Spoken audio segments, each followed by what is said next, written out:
Manhã Diversa de volta para você, agora são 10 horas e 15 minutos. O número de famílias endividadas atingiu 79% em agosto, segundo os dados da pesquisa de endividamento e inadimplência do consumidor. Vamos dar uma olhadinha nesses dados? O indicador subiu 1 ponto percentual comparado a julho e avançou 6,1 quando comparado ao mesmo período de 2021. A inadimplência também bateu novo recorde, atingindo 29,6% do total de famílias no país. Desse total, 10,8% afirmaram que ainda não vão ter condições de pagar contas atrasadas. Entre os mais afetados estão as famílias com rendimento até 10 salários mínimos.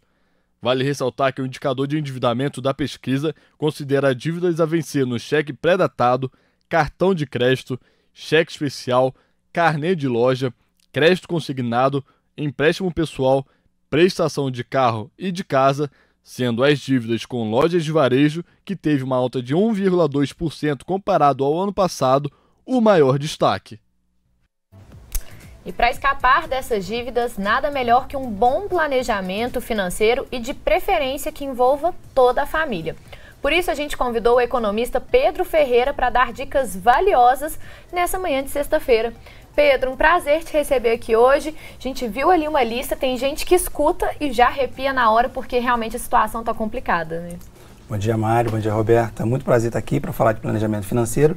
E, de fato, é isso que vem acontecendo com a economia pós-pandemia. Muita gente sofrendo por causa de dinheiro, por falta de planejamento e, muitas vezes, por falta mesmo de renda. E é por isso que a gente tem que se planejar e organizar as nossas finanças para conseguir viver e aumentar depois os nossos rendimentos, né? Então, para a gente começar, o planejamento financeiro familiar, ele vai muito além de cortar gastos.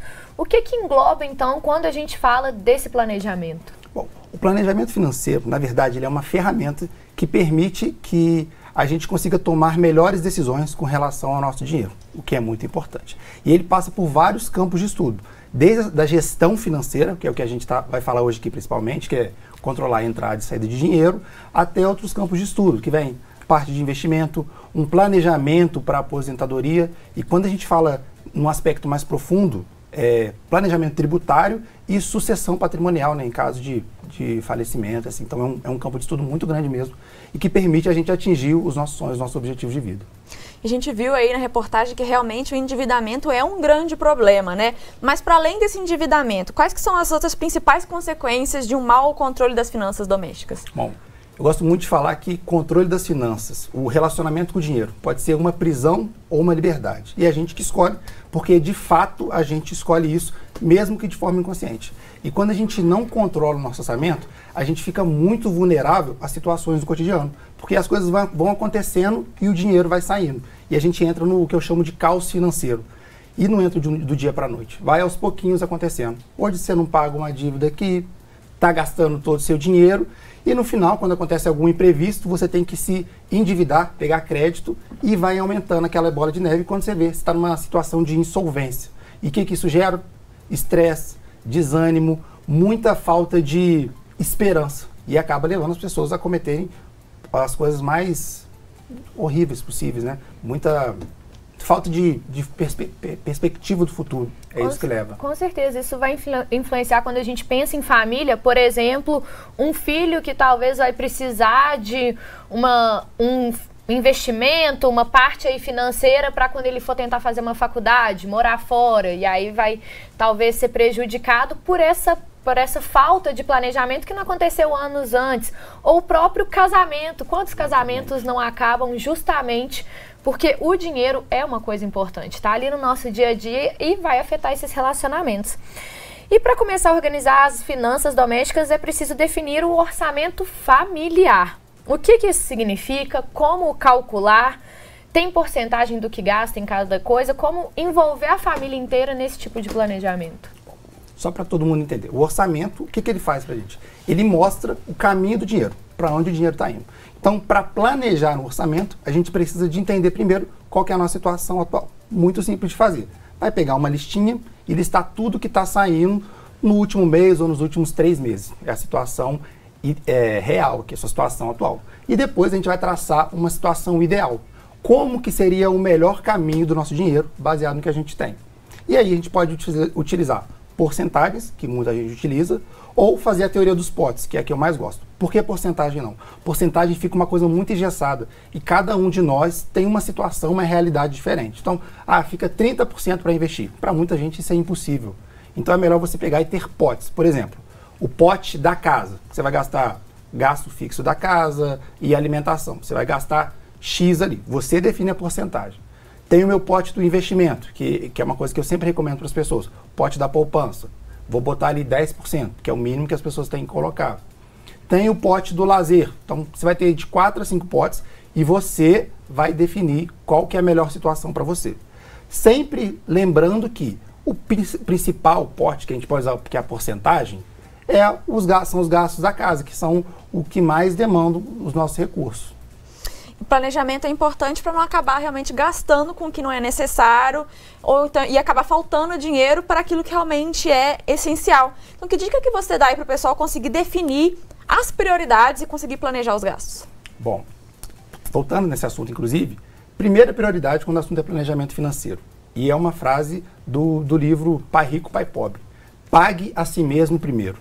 É a primeira coisa que você tem que fazer. Por quê? Porque a gente está sempre pagando para os bancos, pagando para o governo, pagando para todas as pessoas. E nós, que somos os mais importantes, que trabalhamos tanto, acabamos ficando sem no final. Então, prioridade número 1, somos nós.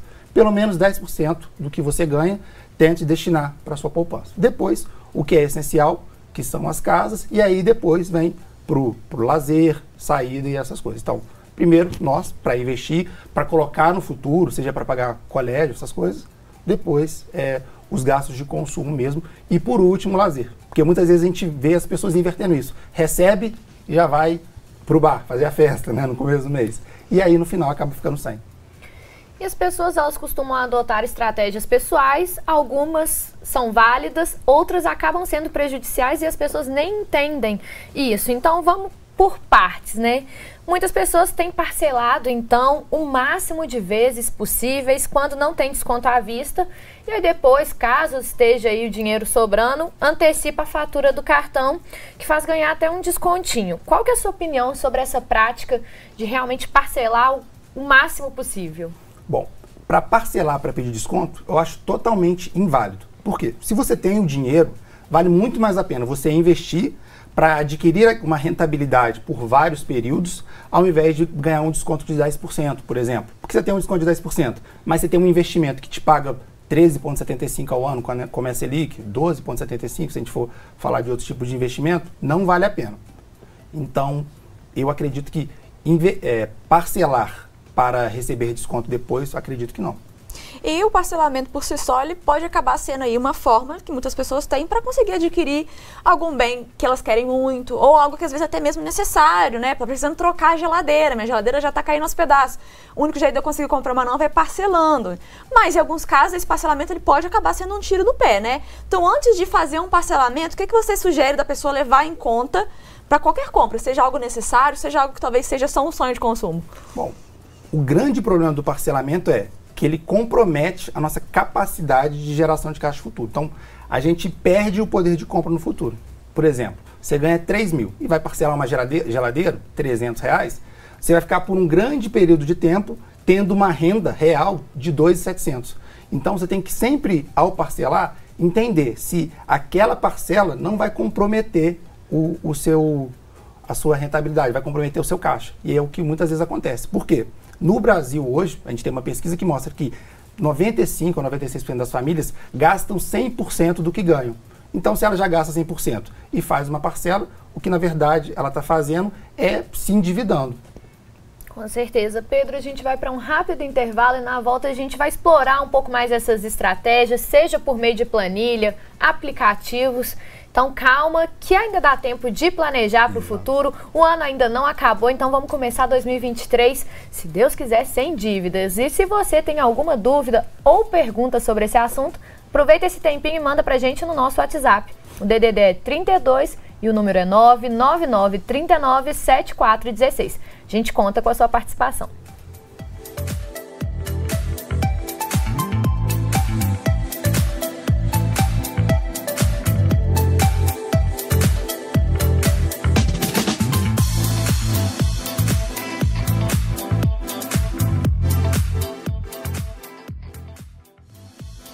voltamos com Manhã Diversa, agora são 10 horas e 27 minutos. Hoje nós estamos conversando aqui no estúdio sobre a importância do planejamento financeiro dentro de casa, entre as famílias, para escapar das dívidas. E quem está aqui com a gente ao vivo no estúdio é o economista Pedro Ferreira. Pedro, mais uma vez, seja muito bem-vindo à Manhã Diversa. Muito obrigada por ter vindo aqui mais uma vez conversar com a gente e ajudar as pessoas, porque como a gente viu aí, né, realmente muita gente endividada e existem aí alguns pequenos pontos de atenção para a gente ter no nosso dia a dia, para a gente realmente conseguir fugir dessa situação, evitar e, caso esteja com alguma dívida, conseguir aí se organizar para quitar, né? Vamos continuar então o nosso bate-papo. Muita gente costuma anotar todos os gastos, né?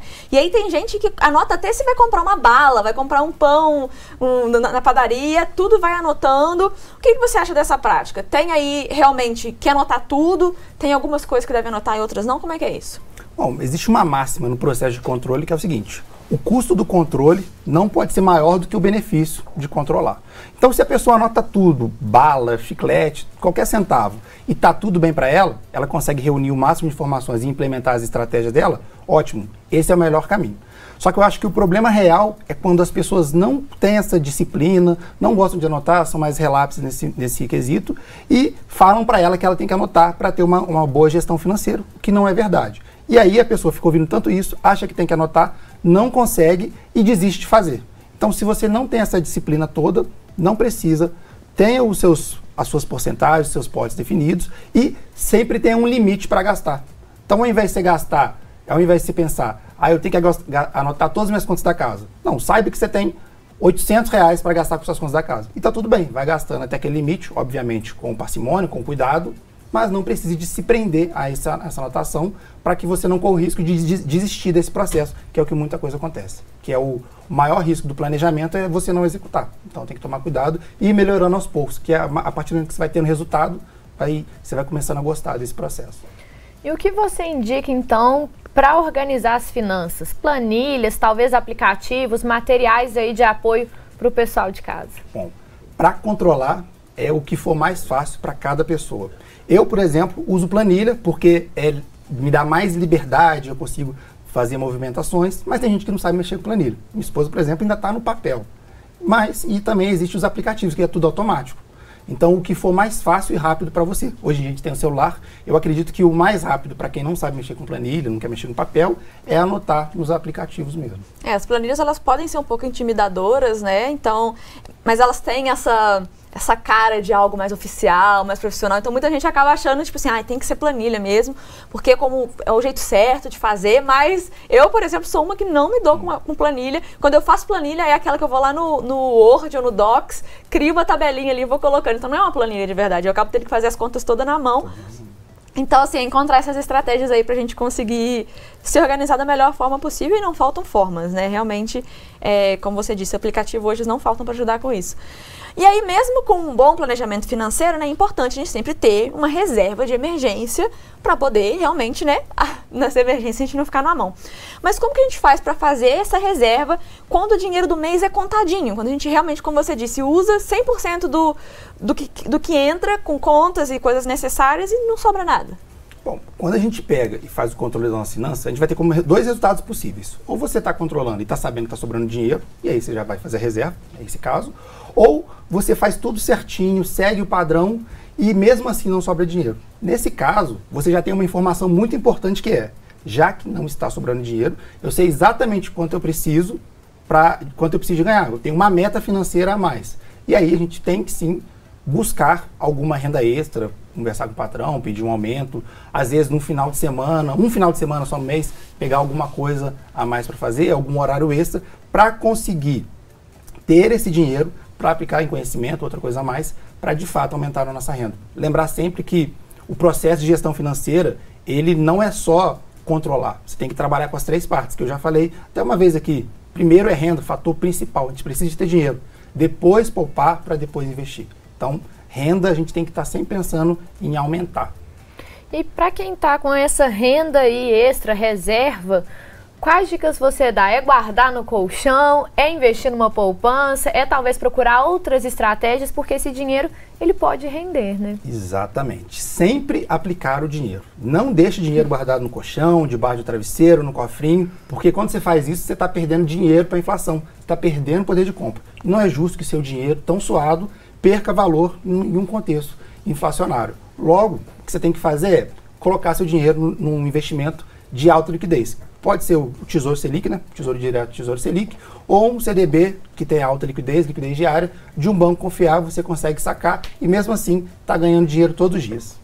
E esse é um assunto que deveria ser ensinado nas escolas, né? Mas infelizmente essa não é uma realidade no nosso país, né? Talvez com raras exceções, né? Quais que são aí os principais benefícios de aprender sobre dinheiro desde cedo? É quase que transformador aprender dinheiro desde cedo.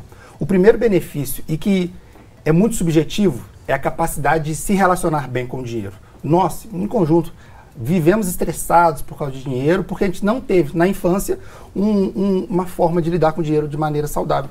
Isso tudo por causa das famílias de onde a gente vem. O segundo benefício é a inteligência financeira, que é conseguir tomar decisões estratégicas com relação ao dinheiro.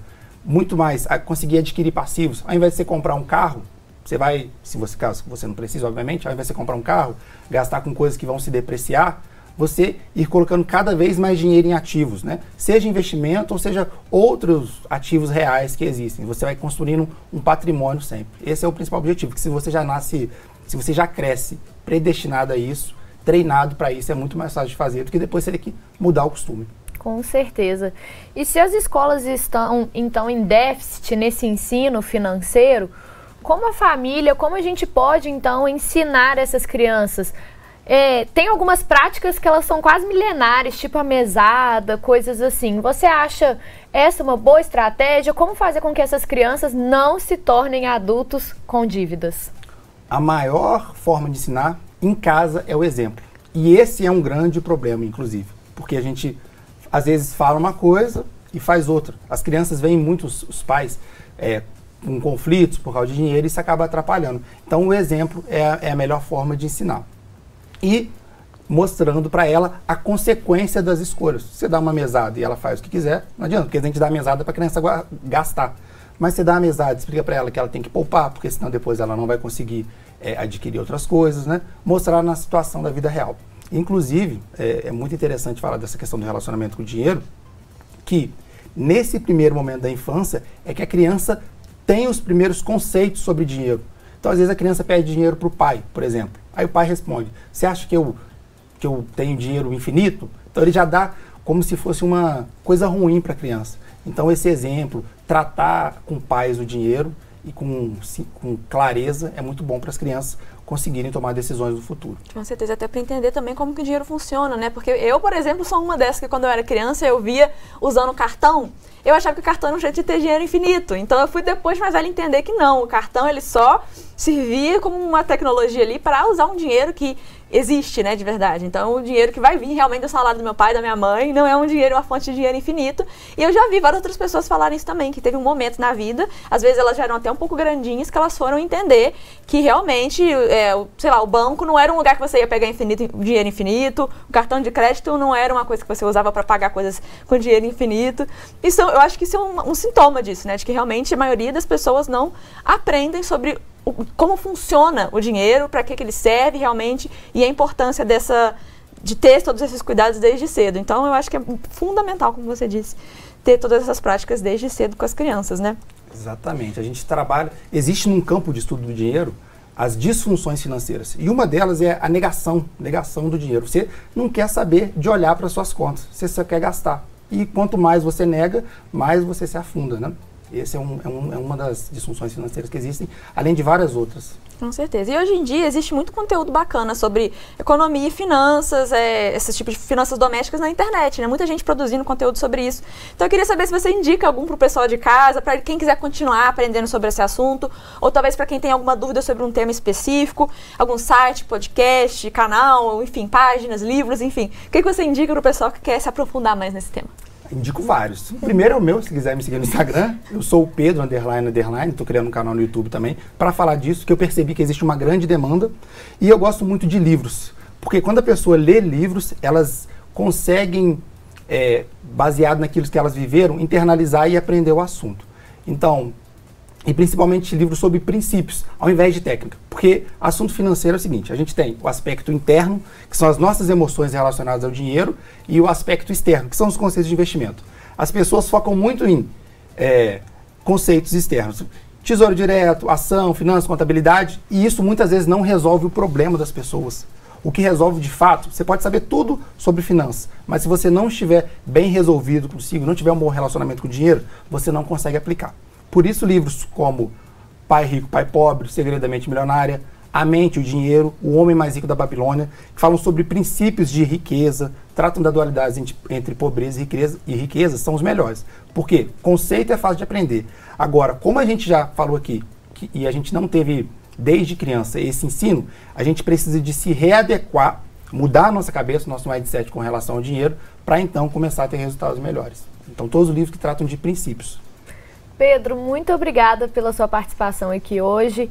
Esses dados, eles são alarmantes, muitas pessoas ficaram endividadas nesse pós-pandemia, então planejamento ainda dá tempo, vamos já colocar em prática hoje mesmo, então muito obrigada pela sua participação. Eu que agradeço a oportunidade de estar sempre falando com vocês e ajudando cada vez mais pessoas. Estou sempre à disposição. Obrigada.